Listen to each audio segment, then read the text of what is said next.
Hi, everybody.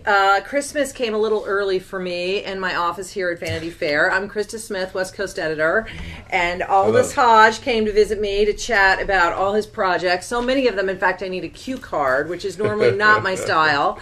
But it's great to have you here. I feel like I first met you in Sundance, yeah. I think for Underground, and I was like, why don't I know you? And I made your mom come in, and then there's another brother somewhere, and Yeah, he's working his butt off too, so happy about that. I just saw his billboard actually down on Wall Street. What's fun?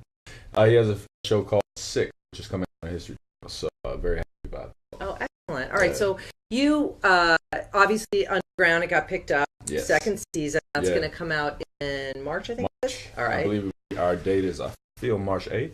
Mm-hmm. Don't know, man. Yeah. Which is great. I mean, I love that show. Thank you. Legend and producer Journey Smollett Bell, one of my favorites. She's awesome. It's great. And then this Christmas is Hidden Figures. Hidden Figures. Okay. Now, I saw this movie. I loved it. I was like clapping, stomping my feet. Like it's just so infectious. Everyone is great. It truly is an ensemble cast. Yeah. Everyone in it is fantastic. And you get to work with Janelle Monáe. So tell me everything. Tell me about your character. Tell me about working with her. So my character is Levi Jackson, real life man. He was Mary Jackson's husband. They actually met working at NASA together. They both worked there. They met in the wind tunnels where she worked. So it was, really romantic and serendipitous and all this. But really quite a lovely man. I did not have the chance to meet him, but I was able to meet his family. In us, working together to figure out the relationship on screen, the thing that I loved about it was the fact that it showed real strength in an American household, in a household for a black family. A man fighting for his family back in the 60s in this rough time, and fighting to stand, in support of his woman when she wants to go out and do her thing. So he was quite unconventional in that way. He was a Renaissance man, especially at that time for any person, regardless of color, like for a woman to go out and say, no, I'm going to do this. I'm going to get my degree. I'm working here. I'm working in NASA. I'm not staying at home. It was a rough time for women back then. Still fighting to get respect in the workplace, still fighting to get respected for their intellect and their capabilities rather, for what they could achieve. And, these women, along with all the other women around them, they had to make a unified stand, and they actually achieved it, because where would NASA be without these ladies? It's incredible, and it is a true story, which is something I didn't know, and it's one of those things that I love about Hollywood, is somehow you see this movie, and you can't believe you've never even heard about these women before until they make a motion picture about it. But which is weird. It's incredibly moving and powerful, and I don't want to give it away, and also with John Glenn just passing, and he plays a very prominent role in this film. The actor that plays him is fantastic. But you realize they were critical in the success of the space program. Yeah, and that's something that I think I'm happy it's coming out now. I don't think there are real mistakes in time, because right now, for this generation, there are a lot of younger girls that need to see a representation of value outside of what they look like, value outside of what someone else's perception of them is. We're kind of in the body shaming era and all this. I got a little sister, she's 20, and we taught her, your values in your mind. But I love the fact that there are so many young girls and so many young boys who are going to grow up and watch this and say, oh, I can be more. And that's really where my potential lies.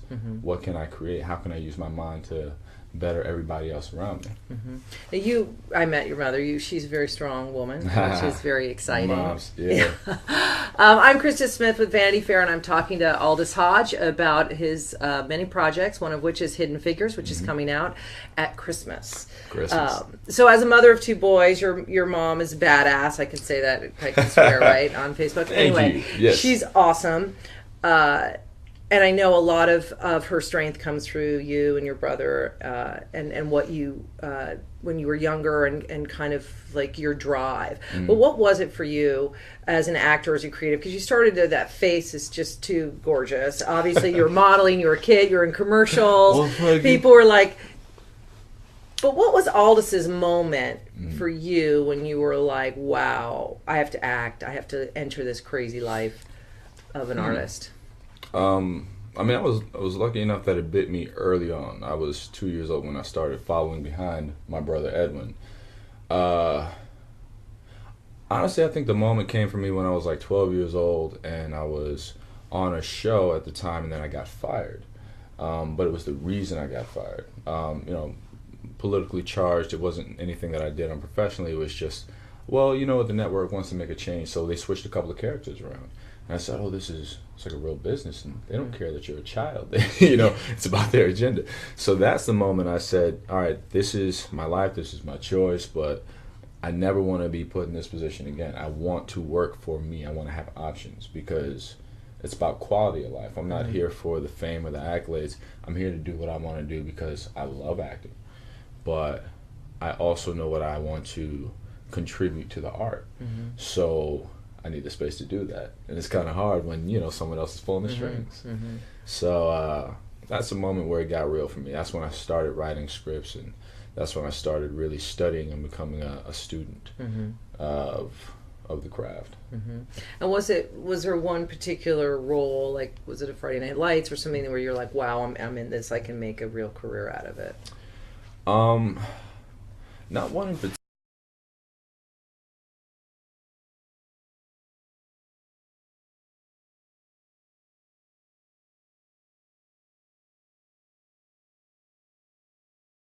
Tom Cruise feels that way. I mean, he's Tom Cruise, and he's the biggest movie star in the world, but I feel like it's the condition of an artist. Like, you're always thinking, what's next? What am I going to do next? Like, you're never, it's not, satisfied isn't the right word, because I think you're satisfied when you do a great part of the movie, like Hidden Figures is a great film. It all came together beautifully. But it's just that, like, what's next? What's next? The process. Well, a part of it is, understanding where you're at and how to use it. Like, Hidden Figures is a fantastic platform. I'm truly lucky to have been a part of something like this. So now I feel as an artist, my responsibility is to take what this has granted me and use it for whatever's next, and not waste the grace given to me by being a part of this film, And oddly enough, I did have the good fortune of being able to talk to Tom Cruise about this specific mentality. I was like, brother, how do you do it? Because we were talking about this on Reacher. I said, he was in Jack Reacher. Jack Reacher will never go back. Right. I said, how do you, like, is there something wrong with the way that I see things? He's like, man, I'm working on 8 projects at one time. He goes from movie to movie to movie. And he just has a love for it, a passion for it. But we talked about just maintaining a healthy mind state through it all. And really, where do you place your value? I know I do this for me, for the love, but I also do it for my family. And do it to get to a position where I can help create opportunities for other people. That's my goal. So my only real obligation to myself is, while I'm in it, maintain happiness and maintain being grateful for it all. But yeah, I don't think Tom is slowing down anytime soon. No, he my keeps brother, going. work at the work. Yeah, he's incredible. He gave me good advice. Well, if you're just joining us, I'm Krista Smith with Vanity Fair, and I am here with Aldis Hodge, and we were talking about all kinds of things. Yes. So thank you for joining. Thank you. Your brother, did you guys ever go up for the same parts? We used to a lot. Now, not so much. But, I mean, I can't tell you, that boy's on Sleepy Hollow. He's on Secrets and Lies. He has 6 coming out. He's doing his own thing. But we've kind of been on different paths for the last couple of years. But it's great because we're definitely definitively different types of actors, but we're just really waiting for the chance to get to work together again. Whether it's on a project that we write together, or whether he's on my show or I'm on his. But we used to go out against each other a lot as kids. But Mom always taught us there's no real idea of competition. We don't bring competition in the house. If one of us gets it, we all get it, and what's for you is for you. You just got to trust what the process is.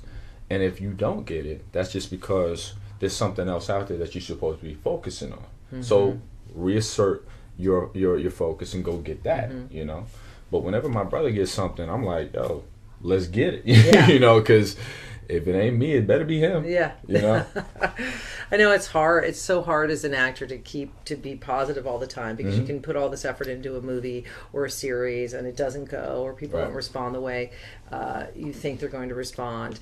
And keeping that focus, I always feel like it's like what you're talking about, Tom Cruise. It's like he's kind of an outlier. He's his own unicorn, but it is about just like keeping that momentum and keeping that positivity. Yeah, I mean, in my experience working with Tom, I realized that he enjoys everybody around him to feel good and do well. You know, I think he really exhibits the idea of being a true leader on the set, and I learned a few things from him in that way. And when it comes to what this business is, I think an actor's main priority is just to keep a healthy mind state, because let's just be honest, we're in a business where you are opening yourself up to ridicule and judgment. You know, people just picking at you. Oh my God, you know, you put on some weight, or you did this, and you did like, hey, it doesn't matter. You know what I mean? You know, just let me do my thing. But it all doesn't matter so long as you enjoy yourself and your space. And you have to find that thing, whatever it is, where you can escape a little bit. And then also when you get back to it, you love it enough to continue to produce the best work possible. That means you have to be happy in it, but you have to be mentally healthy for that. And a lot of it comes in blocking out, you know, the unnecessary. Don't feed into the comments and none of that. It's not. That's not what you're here for. All right, well, let's talk about possibly the other stuff. What's going on here? I know you design a lot of stuff. I'm about ready to rip that off your necklace. It's gorgeous. Did you design this? Here. Look at that. Look how beautiful that is. Well, there you go. Look at that. Actually, so a friend of mine, her name is Padevavra. Padevavra. These are gorgeous. So she, this is her line, and we did design it together. So she made this piece custom for me, but I kind of ran down a couple of things. Because I'm not a jeweler. I mean, as most people know, I'm a watchmaker. Right. I dibble and dabble in jewelry every now and then for fun, but Pade does fantastic work. I mean, I'll hook you up. Yeah. You know, you can go to padevavra.com. Like next Facebook Live, I'm going to be covered in the jewelry. Exactly. Be like, hi, people. Well, why watches? Let's see. Are you wearing one of your watches? Not one of mine. I'm wearing a Jacques Dreux. Okay. Hello. What is it about watches that made you want to design? Watches, for me, offers creative freedom.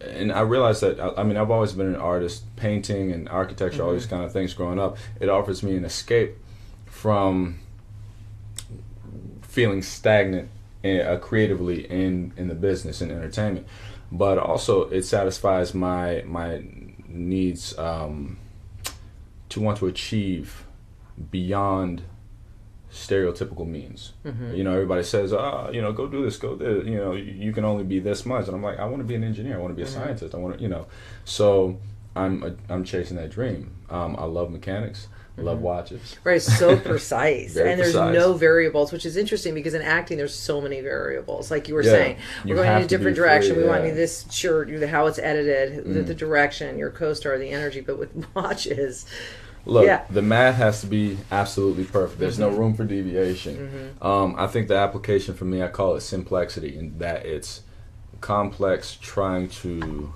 narrow something down to simplicity. But I just love the world it opens me up to. You know, engineering, art, architecture. It takes all my needs wrapped up into this one little mechanism. But I'm actually I'm manufacturing my first piece right now. Oh, great! I wish I could show you all. I'll show you after we're next done. time. Yes. That's excellent. All right, I'm Krista Smith with Vanity Fair, and I'm sitting here with Aldis Hodge, and we in my office here, right the week before Christmas, talking about watches, Tom Cruise, Hidden Figures, Mom, scripts, jewelry. It's been a good time. I did want to ask you for Hidden Figures, because you know, it's amazing, the cast, like I said, with Taraji Henson and Octavia Spencer. Monster cast. Yeah, and Kevin Costner is amazing in it. He's so great. It's like, he's so great. How was it for Janelle? Obviously, is not. We don't know her as an actress. This is a big, meaty part. She's a smaller part, and she's great in Moonlight as well. But this was, I would imagine, it was a little intimidating. Did you help her through that, or did you find that she knew exactly what she was doing? No, that girl didn't need any help from me. So Janelle studied acting prior to blowing up in her music career. So she took it very seriously. She came in prepared, but she took it as, I think, a learning process. She was very open and sort of voracious for trying to understand, where the character is, who she is as a person, and trying to produce that on screen. I have a lot of respect for how she handled it. And honestly, I think she did a fantastic job. I think a lot of people are going to be surprised, but she's a performer through and through. And she knew what she was there for. She did not phone this one in. The girl came ready. So I was really impressed with her tactic and her approach. And then working with her, it was just fun because it wasn't like she was fearless with how she came to set and how she approached this character, and she knew what to put into it. And we didn't have to force it. So I was really surprised. I was pleasantly surprised. And did you get to, because there is like 3 stories, and all the girls obviously are together in a lot of the movies, and the men aren't as much. They kind of have their sections. Did you get to see any of the other ladies on the set where everyone hanging out? Yeah. I remember that scene, the church scene, the picnic scene. We were all just there, and it's just really those 3 together. It's great. It's just nothing but laughs and jokes all day. Octavia, that girl is funny. Her, Taraji, and Janelle together, it's like you can obviously see it on screen because what they have in real life is exactly what they put into their characters. That relationship there. But I remember the first day that I saw Octavia. First time we worked together, I was 14 years old. Oh, really? So I walked into the makeup trail. I'm like, hey, Octavia, how you doing? She's like, hey, Aldis. I was like, what's up? She's like, I remember you from when you was this high. We did it. We did a show called City of Angels. Yeah, a lot of people on that show actually. Her, Viola Davis, Gabrielle Union, Maya Rudolph. That had a stacked cast. Wow. And I don't think anybody's doing too bad. Yeah, right now. that's a pretty good list of who's who, right? Yeah, but it was just really, it was a